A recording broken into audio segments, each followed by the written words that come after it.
बिहार के लिए ये चुनावी साल है। अक्टूबर नवंबर के आसपास बिहार में चुनाव होने हैं। इस चुनाव से पहले साल का जो एक तरीके से कह लीजिए सबसे महत्वपूर्ण जो चुनाव है, उस पर हम बिहार और बिहार की राजनीति से जुड़ी हर घटना, हर चेहरे आपको लगातार दिखा रहे हैं। और इसी कड़ी में बिहार के महाकांड की सीरीज में आज बात करेंगे एक ऐसे हत्याकांड की जिसे सुनकर सब सन्न रह जाएंगे। बिहार में जातियों के बीच तनाव के हिंसा में बदलने का इतिहास आजादी से पहले का रहा है। 1970 के दशक और उसके बाद जातीय हिंसा की घटनाएं बर्बर तरीके से होने लगी। 1990 के दशक के मध्य का दौर ऐसा था जब उच्च जातियों के संगठन रणवीर सेना और दलित और पिछड़ी जातियों के बीच का संघर्ष अपने चरम पर पहुंच गया था, अपने एक्सट्रीम पर था। इसी दौर में भोजपुर में हुआ था बथानी टोला का नरसंहार, जहानाबाद में हुआ था लक्ष्मणपुर बाथे हत्याकांड जो बहुत चर्चित रहा। जहानाबाद का शंकरपुर बिगहा हत्याकांड भी इसी कड़ी का एक बहुत बड़ा हत्याकांड था जिसकी खूब चर्चा हुई।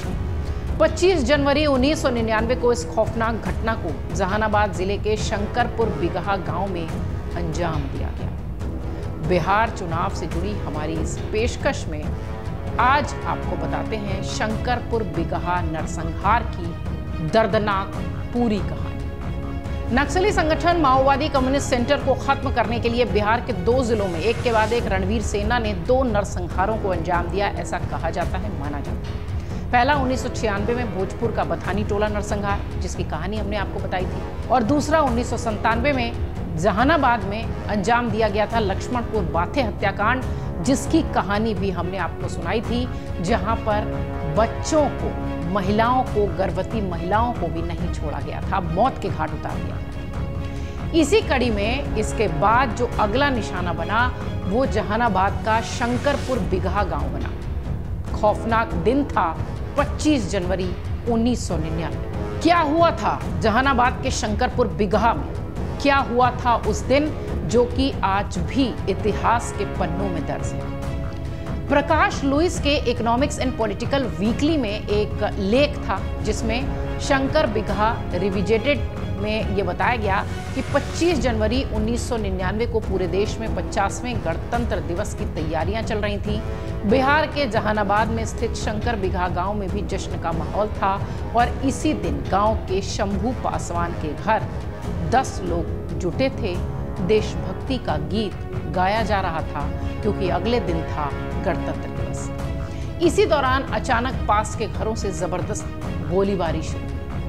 अकेले शंभू पासवान के घर पर 6 लोगों की घटना स्थल पर मौत हो गई। लोगों में अफरा तफरी मच गई। 4 लोग सिर्फ बच पाए उन 10 लोगों में से क्योंकि उन्होंने लाशों के पास लेटकर मरने का नाटक किया। ये फिल्मी अंदाज दिखाकर ही वो अपनी जान बचा पाए। शंकर बिगहा में कहीं खाना बना रही महिलाओं से लेकर बच्चों तक को गोली मारने से नहीं रोका गया। 10 मिनट के अंदर गांव में 23 लोगों को मौत के घाट उतार दिया गया। मृतकों में बच्चे और महिलाएं भी शामिल थी जिनकी संख्या 5 महिलाएं और 6 बच्चों की बताई जाती है। और आप सुनकर हैरान रह जाएंगे कि मृतकों में 4 साल की बच्ची और 10 महीने का दूध मुहा बच्चा भी था। इन सब के अलावा शंकर बिगहा में हमले में 10 लोग बुरी तरह से जख्मी भी हुए थे।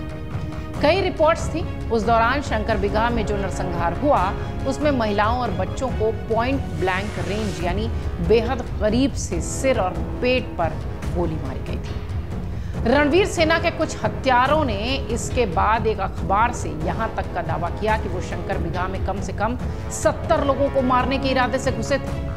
गोलियों का शोर जब बंद हुआ और बारूद का धुआं जब कुछ ऊपर उठा तो पीड़ित परिवारों ने वो आवाजें सुनी जो कुछ महीने पहले ही बथानी टोला और लक्ष्मणपुर बाथे को दहला चुकी थी। ये आवाज थी रणवीर सेना जिंदाबाद, रणवीर बाबा की जय।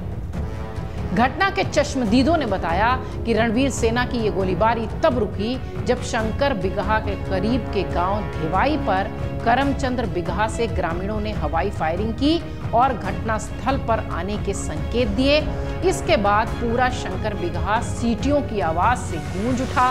रणवीर सेना के लोगों को यह संकेत था भाग निकलने का। इसके बाद हत्यारों की पूरी टोली उस गांव में तांडव करके भाग निकली। शंकर बिगहा में हुए इस नरसंहार को लेकर ग्रामीणों ने कई मौके पर प्रशासन की लेट लतीफी की भी शिकायतें की। पीड़ित परिवारों के रिश्तेदारों का कहना था कि हमले के कुछ दिन बाद कमांडो फोर्स ने धोबी बिगहा में छापेमारी की और वहां 6 हत्यारों को मजे करते हुए देखा था। दावा यह भी किया गया कि ये कमांडो रणवीर सेना के इन कथित कार्यकर्ताओं को मौके पर गोली मार देना चाहते थे।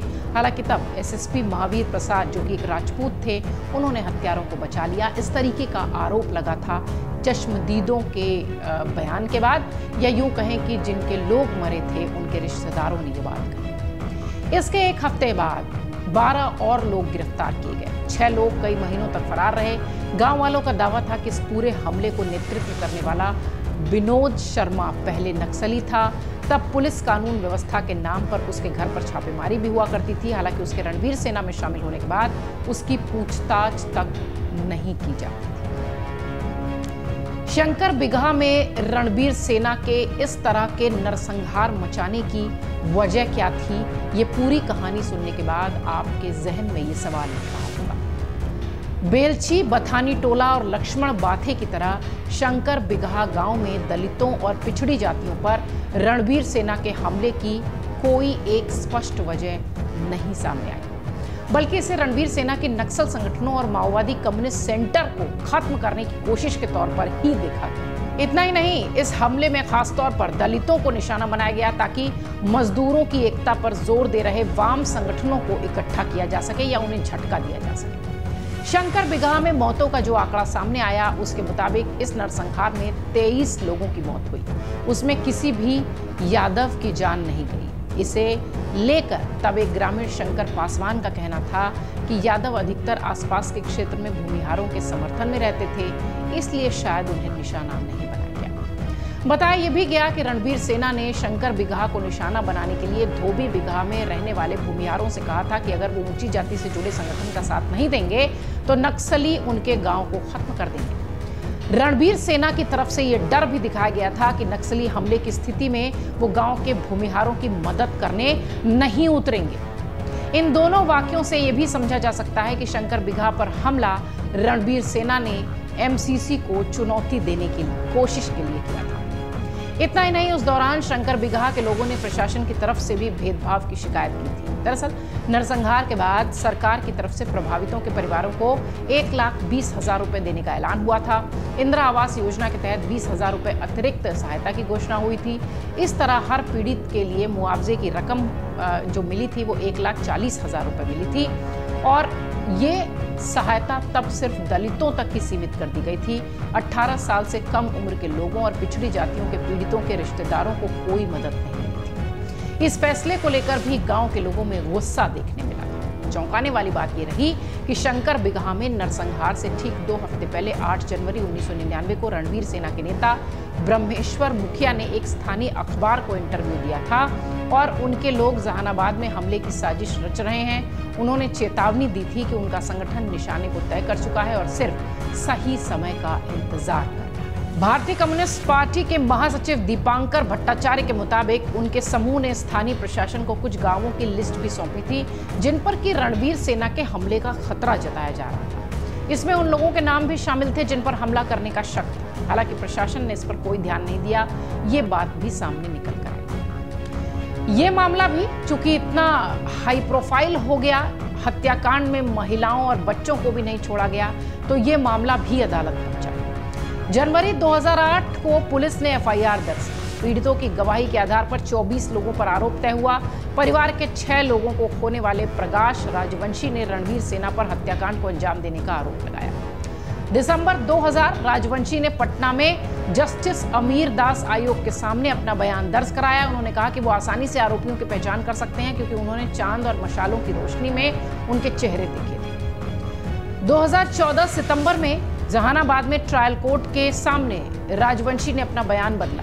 कुछ इसी तरह के मामले से जुड़े अभियोजन पक्ष के 50 गवाहों ने भी अपने बयान बदल दिए, आरोपियों को पहचानने से इनकार कर दिया। 2015 जनवरी में घटना के 16 साल बाद धीरे धीरे गवाहों के मुकरने की वजह से अदालत ने अपने फैसले में भी सभी 24 आरोपियों को बरी कर दिया। कोर्ट ने कहा कि अभियोजन पक्ष की तरफ से साक्ष्य मुहैया नहीं कराए जा रहे। अदालत में यह मामला कुछ इस तरीके से चलता हुआ दिखाई पड़ा, लेकिन जहानाबाद का यह हत्याकांड एक बार फिर देश में सुर्खियां बना और जिस तरीके से जाति को लेकर हो रही लड़ाई में बिहार एक तरीके से डूबा हुआ नजर आ रहा था, उसमें ये जहानाबाद का ये हत्याकांड एक और कलंक के रूप में दिखाई देने लगा। अगर आप ये वीडियो YouTube पर देख रहे हैं तो हमारे चैनल को सब्सक्राइब कर बेल आइकन दबाएं और Facebook पर देख रहे हैं तो हमारे पेज को लाइक करें। 8 मिलियन प्लस सब्सक्राइबर, आपके इस भरोसे के लिए बहुत धन्यवाद।